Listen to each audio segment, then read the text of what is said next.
SendSteps heb ik 2 jaar geleden gebruikt in de organisatie waar ik toen werkte. En ik denk dat toen ter tijd onze communicatiemedewerker jullie gevonden heeft. Ik vond het in ieder geval een heel leuk, interactief systeem. En op het moment dat wij aan de voorbereiding bezig waren van het event wat we vandaag hadden, dacht ik dat moeten we weer gaan gebruiken.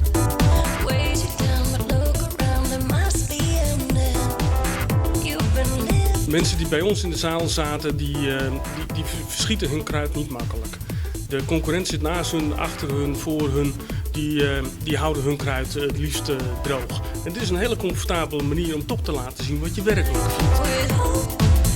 Vooral voor dit evenement is het natuurlijk een onderwerp wat wij als UWV, Social Return, wat wij als UWV proberen hoog op de agenda te brengen. We willen niet dat mensen daarin terughoudend blijven.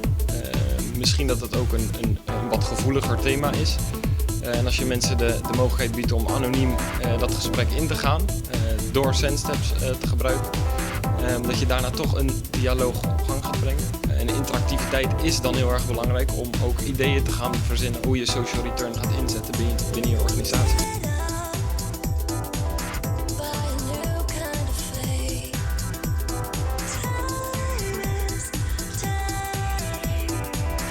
Je kunt ongestraft invullen wat je wilt, zonder dat er consequenties aan verbonden zijn. Of zonder dat je door je buurman of de concurrent erop wordt aangesproken. Het is voor de meeste mensen toch nog iets nieuws. En wij willen ook graag af en toe werken met wat innovatieve dingen. Dus het past wat dat betreft qua uitstraling ook bij wat wij willen bereiken. En je wil ook dat jouw publiek eigenlijk, of dat was de insteek van deze dag, ook zorgen dat het publiek een inbreng heeft. En dat hebben we op deze manier geprobeerd.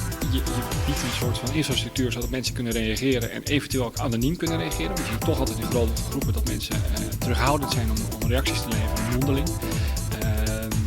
En hier bied je in ieder geval, maak je dus ook daar een drempel lager.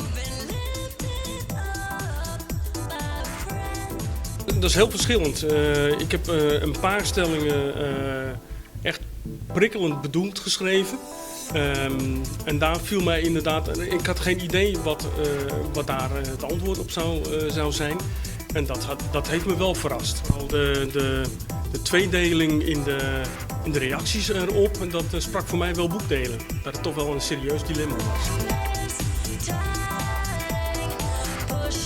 Met die site of mobiele website kun je werken. Op het moment dat die geladen is, werkt dat fantastisch en eigenlijk nog prettiger dan de sms-versie. Ja, ik vind het zelf nog makkelijker om te gebruiken. En hoe lager een drempel is, hoe sneller je het gaat gebruiken. Die opvallende reacties die kwamen op deze manier dus wel boven. Die op een andere manier met een face-to-face benadering bijvoorbeeld waarschijnlijk niet naar voren waren gekomen. Dat hadden we denk ik op een andere manier nooit zo scherp zichtbaar gekregen. De voorbereiding is essentieel. Robert deed dat ook heel goed. Die voelde heel goed aan van waar zitten hier nu de gevoeligheden. Wat je heel goed ziet is dat je bij de allereerste vraag die gesteld wordt, dat Robert ook even de introductie doet van de SendSteps tool en hoe het werkt. Dat je direct reacties krijgt. Hè. Mensen gaan direct hun telefoon pakken, vinden het interessant, vinden het nieuw, vinden het leuk. En dat moet je eigenlijk door heel de dag blijven doen. En ja, inderdaad ga ik weer op die samenwerking tussen publiek en sprekers zitten. Dus ik denk dat je dat gestructureerd moet blijven doen, heel het evenement door. Dat je ook dan in staat bent om veel reacties op te halen. Maar het blijft een middel en geen doel. Dus we zullen altijd blijven nadenken hoe kunnen we het beste een dag of een middag of een of ander event organiseren. En als dat erin past, dan vind ik het een hele goede. Het is zeker niet een grappige gadget, want het is echt een middel om die reacties op te halen, om de interactie te bevorderen. Maar daar moet je als spreker wel op inspelen.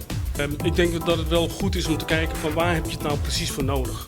Ik zie SendSteps zeker in de setting die we hier hadden als toegevoegde waarde.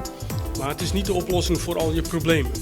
Als je heel goed met elkaar in een open setting kunt praten over dingen, dan heb je SendSteps gewoon niet nodig.